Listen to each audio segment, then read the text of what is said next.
ನಮಸ್ಕಾರ. ಎಲ್ಲರಿಗೂ ಕನ್ನಡ ರಾಜ್ಯೋತ್ಸವದ ಹಾರ್ದಿಕ ಶುಭಾಶಯಗಳು.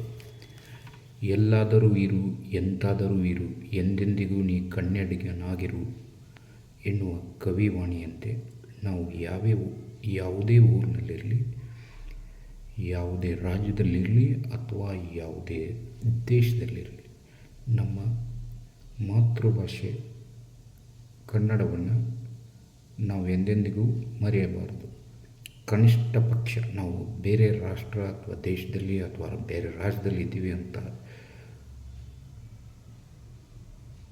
ಅಂದ್ಕೊಂಡ್ರೂ ಸಹಿತ ಕನಿಷ್ಠ ಪಕ್ಷ ನಮ್ಮ ಮನೆಯಲ್ಲಿ ನಮ್ಮ ಕುಟುಂಬದ ಸದಸ್ಯರೊಂದಿಗೆ ಕಡ್ಡಾಯವಾಗಿ ಕನ್ನಡ ಭಾಷೆಯಲ್ಲಿ ಮಾತನಾಡುವುದು ನಮ್ಮ ಕನ್ನಡ ಭಾಷೆಯ ಉಳಿಯುವಿಕೆಯ ಒಂದು ಭಾಗ. ದಯವಿಟ್ಟು ನಾವು ಹೆಚ್ಚಾಗಿ ಕನ್ನಡ ಪದಗಳನ್ನು ಬಳಕೆ ಮಾಡೋಣ, ಕನ್ನಡ ಭಾಷೆಗೆ ಮಹತ್ವ ಕೊಡೋಣ. ನಮ್ಮ ಕನ್ನಡ ಭಾಷೆ ಅತಿ ಪ್ರಾಚೀನ ಭಾಷೆ, ನಮ್ಮ ದೇಶದ ಅತಿ ಪ್ರಾಚೀನ ಭಾಷೆಯಲ್ಲಿ ಒಂದು ಭವ್ಯವಾದ ಸೊಗಡನ್ನು ಹೊಂದಿರುವಂಥ ನಮ್ಮ ಭಾಷೆಯ ವಿಶಿಷ್ಟತೆ ಏನೆಂದರೆ, ಇದು ನಮ್ಮ ರಾಜ್ಯದಲ್ಲಿ ಪ್ರತಿ 11 ಕಿಲೋಮೀಟರ್ಗೆ ನಮ್ಮ ಕನ್ನಡ ಭಾಷೆಯ ಮಾತನಾಡುವಿಕೆ ಶೈಲಿ ವಿಭಿನ್ನವಾಗಿರುತ್ತದೆ. ಪ್ರತಿ 11 ಕಿಲೋಮೀಟರ್ಗೆ ನಮ್ಮ ಕನ್ನಡ ಭಾಷೆಯ ಶೈಲಿ ಬೇರೆಯದಾಗಿರುತ್ತದೆ.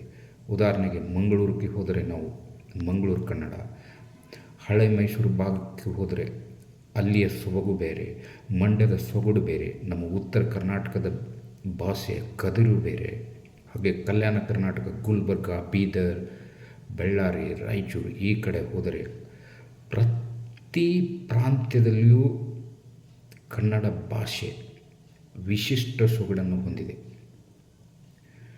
ನಮ್ಮ ಕನ್ನಡ ಭಾಷೆಯನ್ನು ಕಲಿಯೋಣ. ಸಾಧ್ಯವಾದಷ್ಟು ಮಟ್ಟಿಗೆ ಬೇರೆ ರಾಜ್ಯದವರಿಗೆ, ಬೇರೆ ದೇಶದವರಿಗೆ, ಅನ್ಯ ಭಾಷಿಕರಿಗೆ ನಮ್ಮ ಕನ್ನಡ ಭಾಷೆಯನ್ನು ಕಲಿಸುವ ಪ್ರಯತ್ನವನ್ನು ನಿರಂತರವಾಗಿ ನಡೆಸಿಕೊಂಡು ಬರೋಣ. ಬೇರೆ ಭಾಷಿಕರು ಬಂದಿದ್ದಾರೆ ಅಂತಂದುಬಿಟ್ಟು ಅವರ ಜೊತೆಗೆ ಅವರ ಭಾಷೆಯಲ್ಲಿ ನಾವು ವ್ಯವಹರಿಸ್ತಾ ಹೋದರೆ ಅವರು ಖಂಡಿತ ಕನ್ನಡವನ್ನು ಕಲಿಯುವುದಿಲ್ಲ. ಉದಾಹರಣೆಗೆ ನಮ್ಮ ಹೆಣ್ಣು ಮಕ್ಕಳು ಉತ್ತರ ಭಾರತೀಯ ಪಾನಿಪುರಿ ಅಂಗಡಿಯಲ್ಲಿ ಹೋಗಿ ಭಯ್ಯಾ ಏಕ್ ಪ್ಲೇಟ್ ಪಾನಿಪುರಿ ದೇವೋ ಅವರು ಪಾನಿ ಡಾಲೋ ಕಿತ್ನಾ ಹುವಾ ಅಂದರೆ ಅವ ದೇವರಾಣೆಗೂ 10 ಅಲ್ಲ 20 ವರ್ಷ ಕರ್ನಾಟಕದಲ್ಲಿದ್ದರೂ ಕೂಡ ಕನ್ನಡವನ್ನು ಕಲಿಯುವುದಿಲ್ಲ. ಮತ್ತೊಮ್ಮೆ ಎಲ್ಲರಿಗೂ ಕನ್ನಡ ರಾಜ್ಯೋತ್ಸವದ ಹಾರ್ದಿಕ ಶುಭಾಶಯಗಳು. ಕನ್ನಡದ ಭಾಷೆಯ ಉಳಿಸುವಿಕೆಯನ್ನು ನಿರಂತರವಾಗಿ ಸಾಗಲಿ.